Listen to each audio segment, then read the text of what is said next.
Hello, आप सबका मेरे चैनल स्प्रेडिंग ला ज्ञान में स्वागत और अभिनंदन है।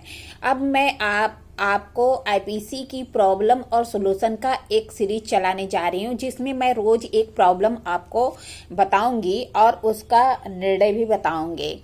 अगर आपको यह चैनल अच्छा लगता है तो प्लीज़ लाइक और सब्सक्राइब करिए और मेरे इस प्रॉब्लम सॉल्विंग जो कैटेगरी है उसको देखते रहिए, क्योंकि आपको प्रॉब्लम के संबंध में निर्णय क्या होगा जो 5-5 नंबर का पूछा जाता है एग्जाम में, वह आपको अच्छी जानकारी हो जाएगी अगर आप मेरा 1 बाय 1 सभी प्रॉब्लम सॉल्व को देखेंगे। अभी मैंने 2011 की एक प्रॉब्लम सॉल्व कराई है, प्लीज उसको देखिए और लाइक और सब्सक्राइब करिए। प्रॉब्लम क्या थी कि ए सपने में देखता है कि उसे अपने 5 वर्षीय पुत्र का बलि देने के लिए स्वर्ग से किसी ने आदेशित किया है, और वह दूसरे दिन क्या कहता है, अपने बच्चे को मस्जिद में ले जाता है और उसके गले पर चाकू भोंककर उसकी हत्या कर देता है। क्या उसे चित्त विकृत का बचाव ले सकता है? यह जो है केस था। मतलब क्या है कि एक व्यक्ति रहता है जिसे लगता है कि उसने सपने में किसी ने आदेशित किया कि वह अपने 5 वर्ष की बच्चे की बलि दे दे। दूसरे दिन वह उसको मस्जिद में ले जाता है और चाकू भोंककर उसकी हत्या कर देता है। तो क्या उसे चित्त विकृत का बचाव मिल सकता है? यही जो है प्रॉब्लम है। अब निर्णय देखेंगे कि ये जो समस्या है जो है किस केस के तथ्य पर आधारित थी। तो वह केस था असरुद्दीन अहमद बनाम किंग 1949 CRLJ 255 के तथ्य पर यह समस्या आधारित थी, जिसमें विचारण न्यायालय द्वारा हत्या के लिए दोष सिद्ध किया गया था। जो विचारण न्यायालय है उसमें विचारण चला और उसने क्या किया, हत्या के लिए दोष सिद्ध किया। लेकिन अपीली न्यायालय ने 84 का संरक्षण देते हुए जो विचारण न्यायालय का आदेश है उसको अपास्त कर दिया। मतलब धारा 84 आईपीसी का जो है उसे लाभ मिला और उसका जो आदेश दिया गया था विचारण न्यायालय का उसे अपास्त कर दिया गया। अतः इस मामले में अ को 84 का लाभ प्राप्त हो सकता है। ठीक है, अब 84 है क्या? तो जब हम देखेंगे 84 ऑफ आईपीसी, वो क्या कहता है, चित्त विकृत व्यक्ति का कार्य।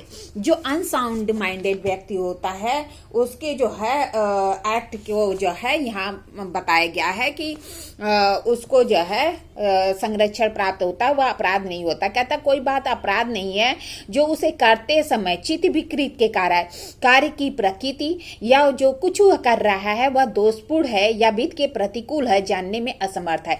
मतलब कहता है कि कोई भी कार्य अपराध नहीं होता जो कि उसे करते समय, ये बहुत इंपॉर्टेंट है कि करते समय चित्त विकृत है।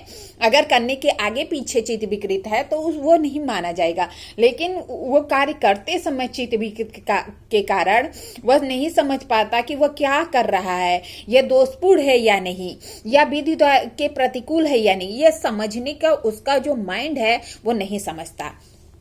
ठीक है, तो अब देखेंगे कि 84 के आवश्यक तत्व क्या है। कहता है पहला कि जो परिवादित कृत्य है वह चित्त विकृत व्यक्ति द्वारा किया गया हो।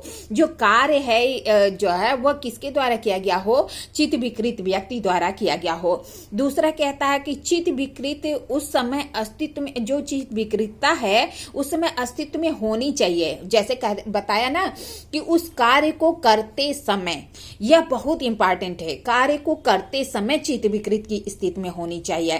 फिर तीसरा कहता है चित्त विकृतता ऐसी होनी चाहिए कि अभियुक्त को कोई ऐसा बना दे कि वह असमर्थ हो जाए, कि वह जो कार्य है वह मतलब उसे समझ ही नहीं आया कि कार्य की प्रकृति क्या है, या वह कार्य दोषपूर्ण है या विधि के प्रतिकूल है, यह जानने में असमर्थ होता है।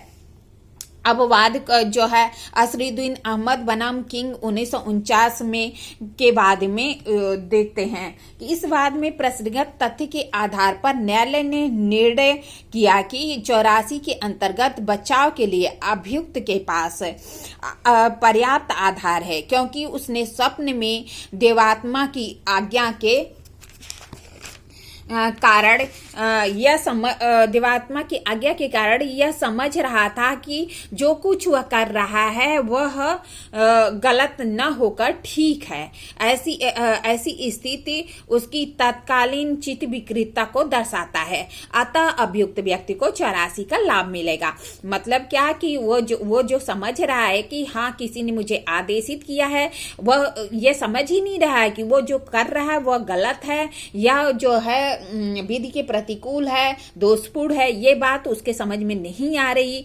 यानी वह व्यक्ति क्या है, चित्त विकृत है। अतः उसे 84 का लाभ या चित्त विकृतता का लाभ मिलना चाहिए। अब निष्कर्ष क्या है? तो निष्कर्ष कहते हैं कि अतः प्रस्तुत समस्या में अ को 84 का लाभ या संरक्षण प्राप्त होगा और उसका कार्य चित्त विकृत में होने के कारण अपराध की श्रेणी के बाहर होगा। मतलब कह रहा है कि जो ये समस्या है इसमें अ को क्या होगा, लाभ मिलेगा और 84 का, और उसका जो कार्य है वह अपराध की श्रेणी से बाहर माना जाएगा। इस तरह मैं आपको ये प्रॉब्लम बताई। अब अगला प्रॉब्लम कल बताऊंगी। अगर आपको ये वीडियो अच्छा लगे तो प्लीज़ लाइक और सब्सक्राइब करिए, मेरा चैनल देखते रहिए। ठीक है, धन्यवाद, थैंक यू।